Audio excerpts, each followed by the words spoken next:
pioneer some kind of innovative financing for not just infrastructure but everything in the economy, I believe.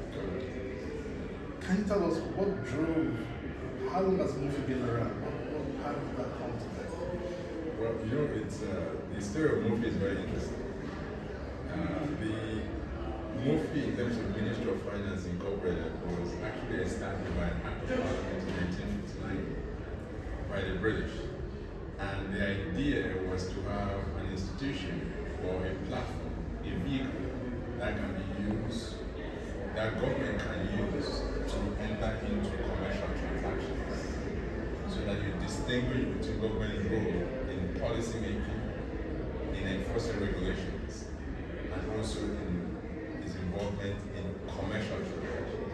And so Mofi was established to be used for commercial transactions. So if government were to acquire an asset or make an investment, then Mofi will be the vehicle through which that is done.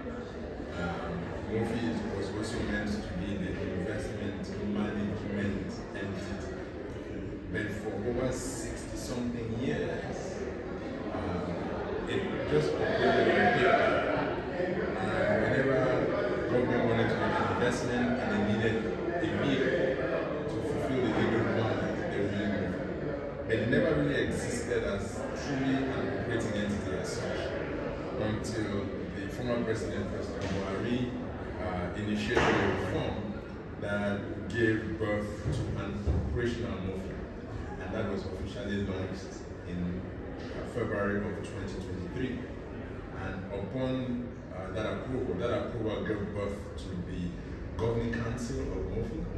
It also gave birth to a board of directors, and it gave birth to a management team, an organization that is a standalone entity. And that is what I lead today. Wow. So that is the history of it. But Since 1959. 1959, but it was never operationalized the way it should have. On the contrary, if you look at what the Singaporeans did, the Singapore also had a Mofi that was established in 1959. But then they converted their own Mofi into a company that is now called Temasek in 1974. And it started out with about $354 million in assets under management. Today it has assets under management of over $300 million. Same year, same strategy, Different trajectory. but different track. But I think since you came on board, Mofi now sounds like it's a new entity. And it's your passion, or it's, I don't know what combination it is. But can you share with us what drives you? And what's the passion from shaping the economic landscape at Mofi? I think what drives me, first of all, I come from the private sector. But what drives me is the fact that, a mentor of mine once told me that a rich man in the midst of poor people is still a poor man. But a poor man in the midst of rich people is a rich person. Potentially. And so, that is also reinforced by my experiences that when you travel, it's less about who you are and more about the passport you carry. And so you could have two people. One is a Nigerian that carries a green passport, he's a billionaire, even in dollars. You have someone who's just a regular guy that carries a Japanese passport, a British passport, an American passport. But when they arrive at a port of entry in Europe and North America or anywhere else, the person who is carrying the other passport will command more respect than the Nigerian. In fact, they may not even require a visa to get there. You will require a visa.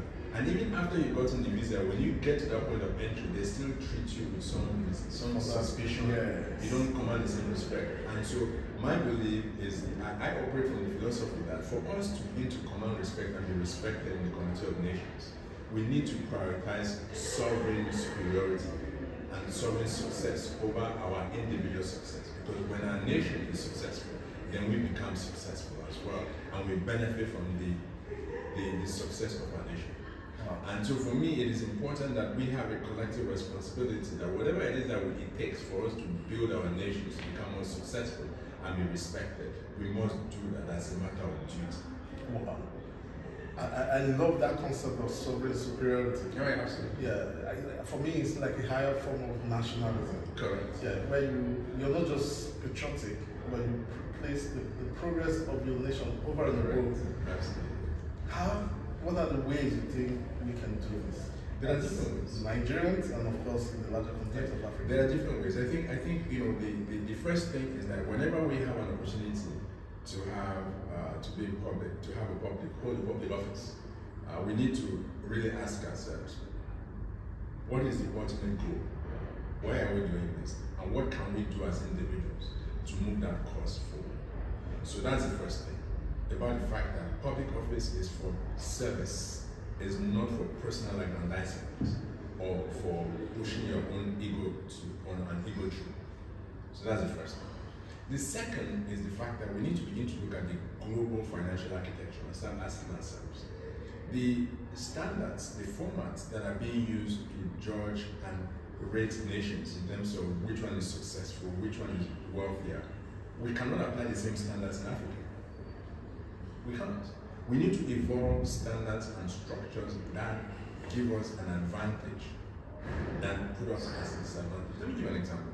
If you take a country like Congo DRC, look at when countries are being rated in terms of level of poverty or wealth, they are at the bottom.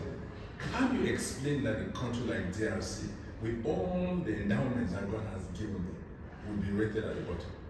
Doesn't make any sense. But because of the algorithm and the structure and the global financial system, what they use to rate countries in terms of what they have or how wealthy they are, would always put us at a disadvantage. So we need to begin to think. That's telling. Yes, we need to begin to rethink how the kind of financial systems and structures that work for us, that take advantage or give us advantage over the things that we are better endowed with. But there's been this argument that even the ratings agency, absolutely. They just give you some. No, absolutely. I mean, how do you explain that a country like DRC is poorer than a Belgium? With nothing yet. Right? But that brings me again, talking about the resources we have. Of course, we all agree the young people are the greatest resource. Correct. I think you have so much under management. Sure. Are there any deliberate strategy at MOFI to prioritize investments that speak to? Oh, yeah, absolutely. If you look at it, we invest through our portfolio companies. So our portfolio companies are the vehicles through which we make investments in different sectors of the economy. So if you take the Development Bank of Nigeria that we own 61%, in fact it was birthed by the government and we ended up with about 60% of it. A lot of our investments through the Development Bank of Nigeria target women and the younger population. So a large percentage of the beneficiaries of the investments through DBN are young people. If you take Bank of Industry as well, a lot of the businesses that benefit from there are also SMEs, which are typically young people and women as well. Right, and increasingly, as we are restructuring Bank of Agriculture to target the retail end of the spectrum of the agri value chain, you're going to see a lot of young people benefit from the programs that we do through that. Recently, the African Development Bank has approved a program called the Youth Entrepreneurship Investment Bank.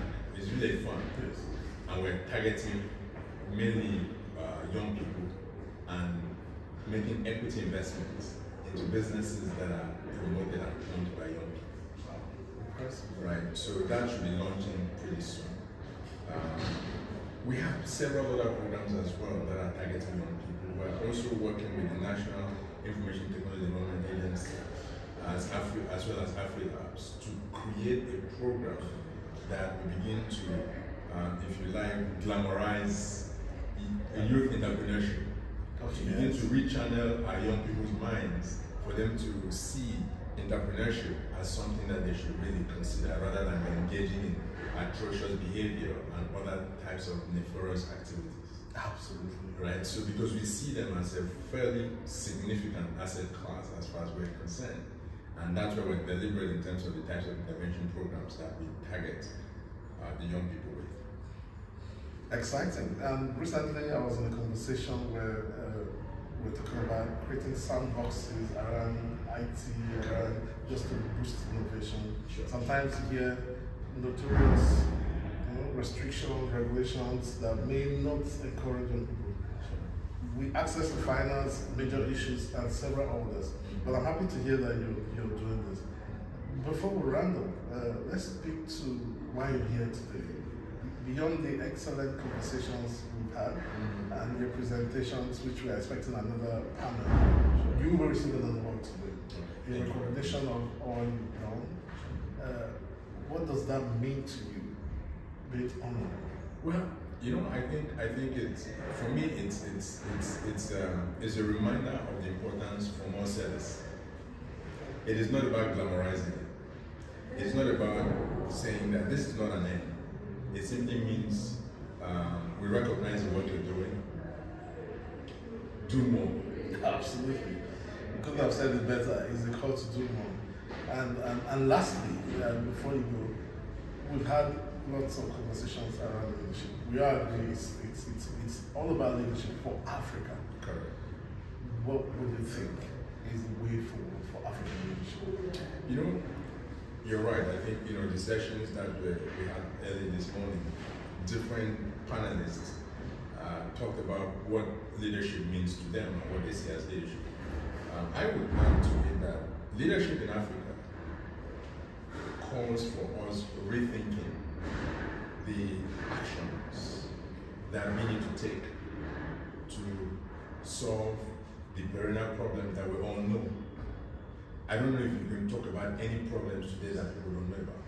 So I think for me it's less about lamenting and further discussing those problems and more about what types of solutions must we evolve and implement to resolve those challenges that we face, so that we will truly not only talk about African prosperity, but the African people can experience the prosperity in their day-to-day lives.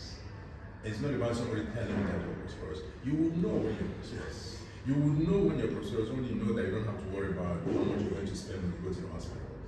You will know that you're prosperous when you don't even have to worry about, I'm not going to go to the hospital, even though I'm feeling pains, I don't want to go to the hospital because I don't have money to buy medication. You don't need to go to school.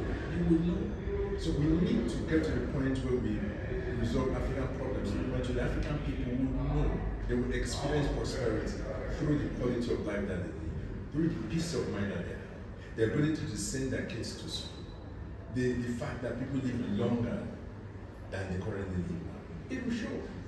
And is this Africa possible? It is possible. It is possible. If you look at the history of human history around the world, there's nothing different about this. Where we are now, many countries were there at some point, but they grew out of it. So they took steps, and there are many of them. There are many examples of that. I couldn't agree more. It's possible in Africa. Do more, be more. In fact, and I agree, 50 years, 60 years, most African countries have done this well. It means that by the time we're 200 years, we definitely will have done this. Thank you so much, Dr. Takan, for this chat. And I look forward to engaging in the coming months. Thank you for all you do. Thank you. For the continent. Thank you. I appreciate it. Thank you. I know your panel will be soon.